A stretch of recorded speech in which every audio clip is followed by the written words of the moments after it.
ልጠብሽኝ እየሞከርሽ ነው? አልደርስብሽ አልኩኝ እጄን ብዘረጋ ቆንጆቹ ገና አልተወለዱ ስትል አስቀያሚ ነሽ እያልከኝ ነው? አንተ አልክ አለ ክርስቶስ። እና ቆንጆቹ አልተወለዱ ማለት ምን ማለት ነው? ሶሪ ያሹን መጽሐፍ ያነበብሽው ስለመሰለኝ ነው። እንዴ አንብቤዋለሁ። ብታነቢውማ ያልኩሽ ነገር የስድብ ያለ አይሰማሽም ነበር። ምናልባት ስላልደረስኩበት ይሆናል። ሊሆን ይችላል። ግን ቆንጆቹ ገና አልተወለዱም የሚለው አረፍተ ነገር የመጀመሪያው ገጽ ላይ ነው ያለው። ወይኔ ሂዊ ተዋረድኩ። እኔም ብሎ አንባቢ።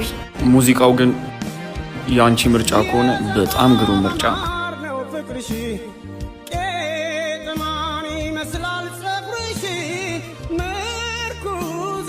እኔ